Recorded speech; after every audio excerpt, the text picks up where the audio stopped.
Hello everybody, Slim Kirby here, and welcome back to more Let's Play Fire Emblem Radiant Dawn. Last time we completed Part 1, Chapter 5, and now we're going to move on to Chapter 6. Now, with more map commentary! 3 years passed. Dayin mustered all of its formidable military might and cut a bloody swath through neighboring Crimea in a sudden invasion. Dayin was defeated, however, and the dreams of its ruler, Mad King Ashnard, died with him. Ashnard's son, Peleus, possesses a gentle sincerity that is a bright counterpoint to his late father's violence and duplicity. Ill-suited though he seems for these troubled times, his presence is a welcome sight to Micaiah's eyes. Peleus, declared rightful heir to the throne, finds his name becoming a rallying cry for Dayin. At his side is the only person he believes can lead his liberation army, the silver-haired maiden.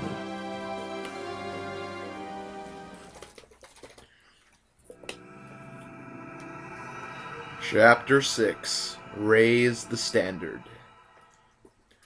So yeah, that gave you kind of a little backstory between, this game and Path of Radiance. Or not so much between, kind of a brief summary of what happened in Path of Radiance. But yeah, it looks like the Binyan army is, once again, causing trouble in Dayin. They deserve to be punched in the face.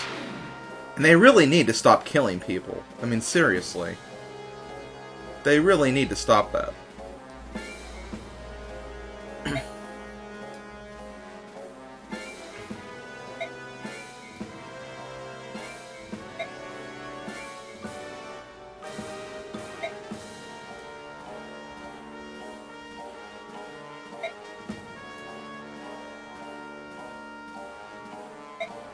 Okay, so apparently this girl, Fiona, is the... I really don't want to say leader, but kind of the head of this town, I guess.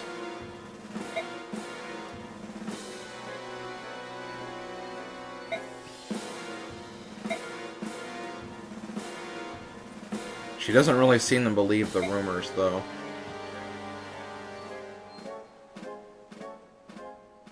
Uh-oh.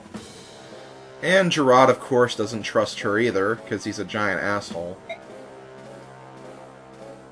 Captain assholes, I called him early on.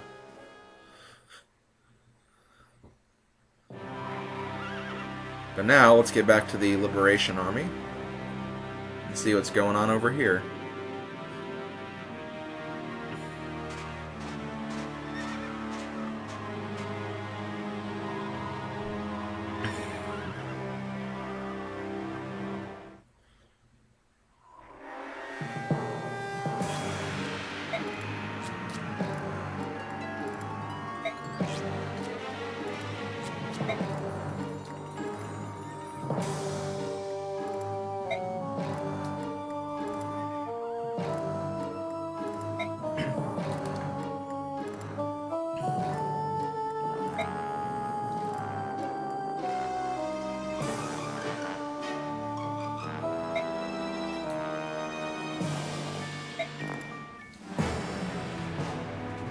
Looks like we're developing a little strategy here.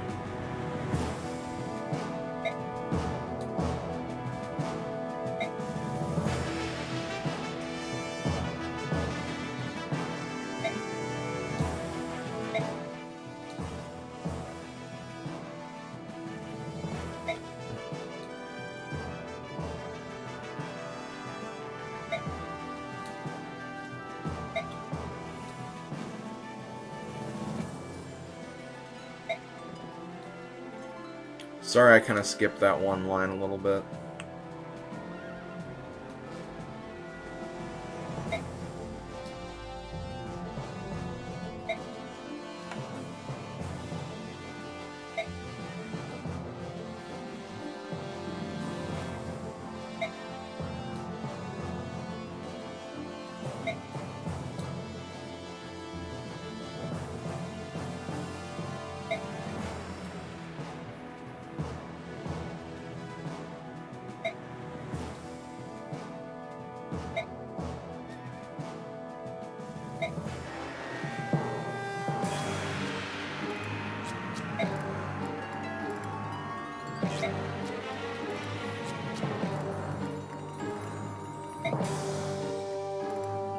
I really hate Azuka. I really do.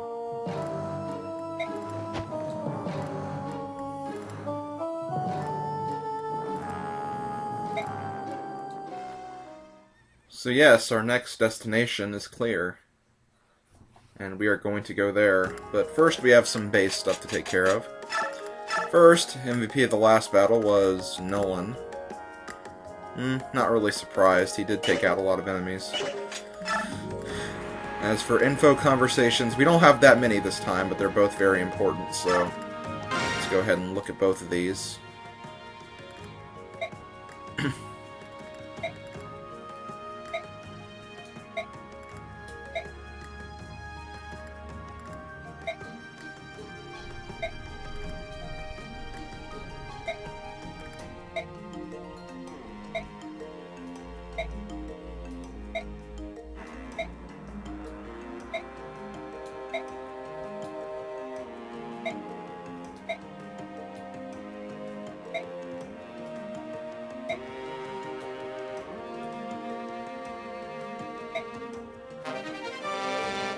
Okay, so we got 1,000 gold. It's not that much, but, you know, it's something. Could probably get, like, a weapon or two with that. Now I have a conversation with Kurth.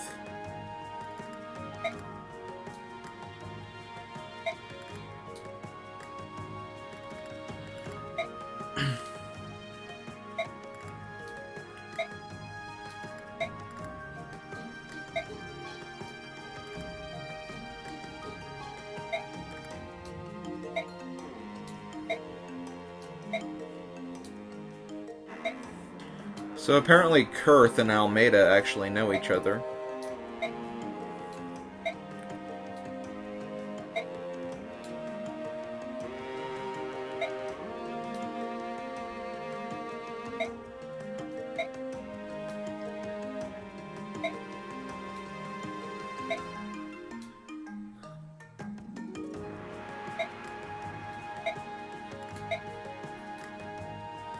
And he's going to give us something, too.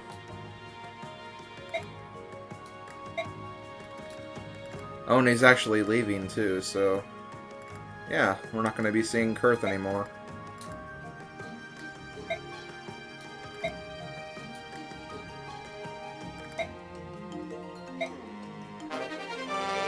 And we get the skill renewal. I guess I'll go ahead and see what that skill is, because I don't really remember off the top of my head. Let me see. Renewal restores 10% of total HP each turn, so that can be a pretty helpful skill. I don't know if I'm going to equip it yet, but, you know, it's a good skill. And we also have Beast Foe, which I briefly explained what it does, but I'll go ahead and see the exact definition. Okay, yeah. Basically just gives you bonus damage against the Lagoos, which can be helpful. Okay, so now that I got that out of the way, let me see, can I do any supports? I probably can, but there's not really, like, basically of the characters I plan to use, they're all supported already. I can just, like, you know, do stupid supports like this, which, you know, may not actually do anything in the long run, but, you know, it's something. Let's see. Who else doesn't have a support? Well, Luke doesn't, and well, obviously these three characters don't either. Which, by the way, I should probably go over these three characters, so I'll do that before I actually close, not really the video, but, you know, do my off-screen stuff. Okay, so we got three new characters, Torneo, Jill, and Zahark. I'll start with Jill because she's the lowest level. Briefly kind of talked about this last time, but Jill is still at her first class, while the other two units aren't. She is a Draco Knight, our first flying unit, I guess you could say. Draco Knights are generally pretty good. They have a weakness to thunder magic, though, I believe, so make sure you watch out for that. Overall, as a character, I really do like Jill a lot. I think the Draco Knight class is actually a very, very good class. She is kind of low-leveled, though. Maybe not extremely so, because she's about the same level as well, she is the same level as Edward. But, you know, compared to the other two units, you are going to be kind of surprised to see her so low. And, you know, also her resistance is not very good, but her other stats are pretty solid for the most part. She has the skill Canto, but all mounted units have the skill. It basically allows a unit that has not moved its full movement range to move the remaining amount at the end of its turn. So, like if you attack an enemy or if you visit a place, you can actually use the rest of your movement squares after you perform an action. So that can be a pretty helpful skill, although, again, all mounted units have that. But yeah, I really do like Jill. I do recommend leveling her up just a little bit to have, you know, another defensive unit for the Dawn Brigade. Next we have Zahark, who is a sword master, the promoted class of a Myrmidon like Edward. They're usually very good in speed and skill and, you know, all those stats. So you can expect them to have a lot of critical hits and a lot of speedy strokes, and they'll usually double attack most of the time too. Zahark is actually a good character as well. I have used Zahark in the past, and he has actually been good to me. His defense, though, I mean, his defense looks okay now, but I don't know. I really don't know how to describe it, really. I've had, you know, some... I guess it's just really the Swordmaster class in general. I'm not a big fan of it because they really don't take hits that well, and especially this early on in the game where the enemies are super powerful. You know, they'll usually land a lot of hits in, and, you know, characters like Zahark will usually be in danger a lot more, but Zahark is a good unit. I'll probably, you know, discuss more of him in my video description. He has a skill, Adept, which can grant 2 consecutive attacks, and that acts as just, you know, 1 attack, so if you can actually activate Adept twice in 1 attacking round, and, you know, land 4 hits. It's a very helpful skill for units like Swordmasters and Halberdiers and stuff, so it's a good skill. But yeah, overall, Zahark's a good unit. And lastly, we have Torneo, a Lance General. Torneo is very, very powerful at this stage in the game, considering he's like essentially 20 levels higher than most of your units. So if you're like ever running into trouble and you like need someone to quickly save you, Torneo is going to be your guy. But do not expect him to get very much experience this early on. You usually have to wait until the later parts of the game before you can actually use him effectively and actually get good experience from him. As for his stats are pretty good. His defense, I don't think it's the lowest of all the generals, but it is, like, I think the second lowest, which is kind of weird, but, you know, he can also be a really good unit as well. I have used him in the past, and he has been good to me, so yeah, Torneo's a good character. But for now, he's not really going to be a good character just because he doesn't really, like, he'll steal experience from you. But yeah, those are all of the new characters, and I'm going to quickly go off camera, buy some items, manage some bonus experience, and then I'll see you guys for the start of Chapter 6. Okay, I am back. I didn't actually do very much. I just leveled up Micaiah and Laura once with bonus experience. And I also gave Jill and Zahark some new weapons. Just gave Jill an iron axe, and I gave Zahark an iron sword and a steel sword, because I don't really want to waste that killing edge too much. But yeah, that's basically all I did, so yeah, let's actually leave the base and get on with it.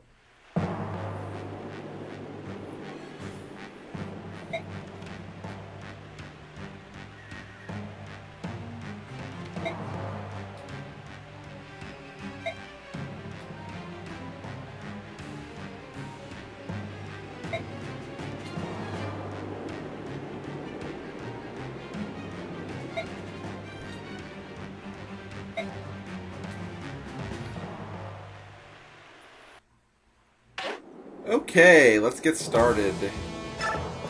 What am I gonna do with my units? I think I'm gonna put you right here, and switch these guys around, and okay, I think that works. Save my game.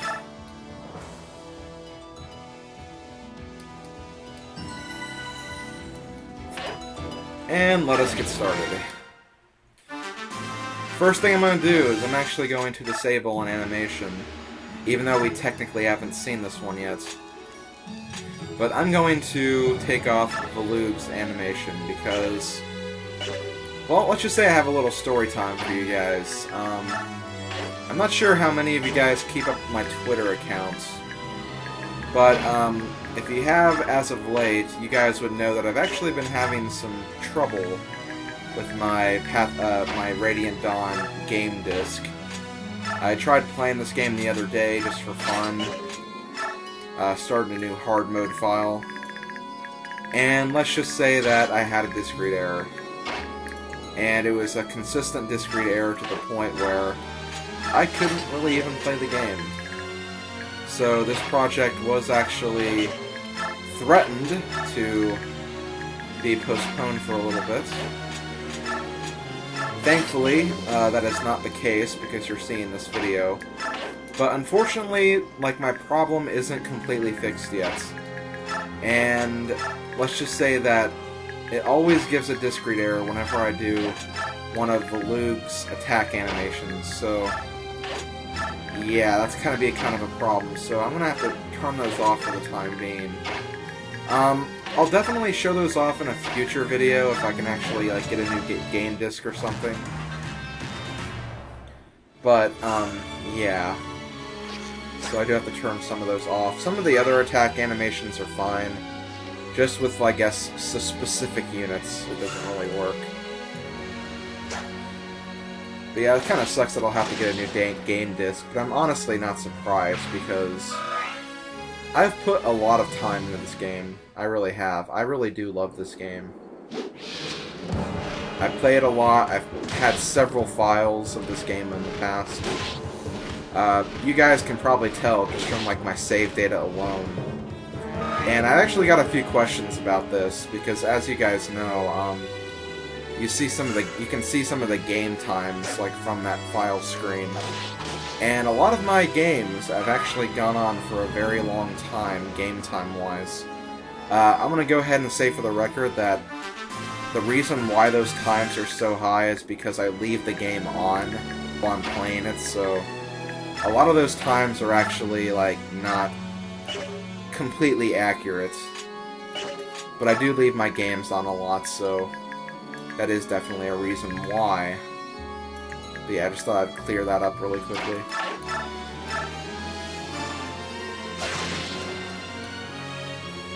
But yeah, I have been having some problems with this game disc, which, you know, it's understandable. This game's been out for 4 years. And, you know, with the case of games like Smash Brothers, which have also been, you know, reported to have problems like that. Like, the games do wear away pretty easily, especially after constant use, so yeah, my game disc is in kind of bad shape, but I'll just get a new disc sometime. Oh, come on! Really?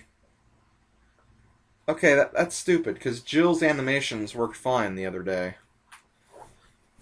Okay, hold on a second, guys. Let's see. Sometimes this actually works if I just, you know, take the game out and put it back in, but other times it doesn't. It's kind of weird like that.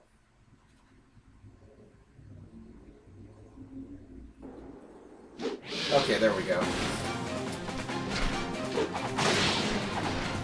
You know, though, just to save time, I'm probably just gonna, you know, turn off all the animations for the time being. Because I really don't want to deal with this right now. I do apologize, but I'm gonna try to get a new disc soon, so that shouldn't be an issue in the future.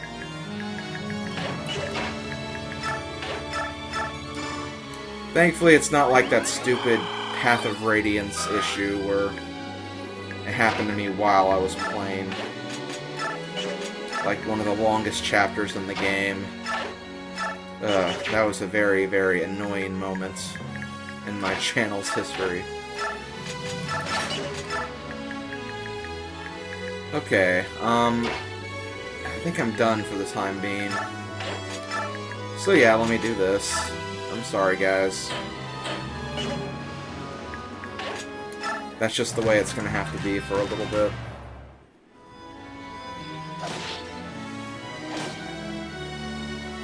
Because it's only during the attack animations. It doesn't happen anytime else.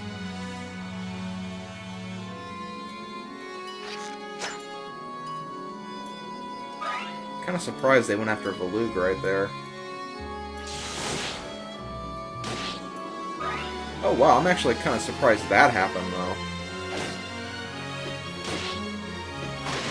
Because that was a Thunder Mage, and they could have actually done a lot of damage to Jill. So yeah, I was kind of shocked that happened.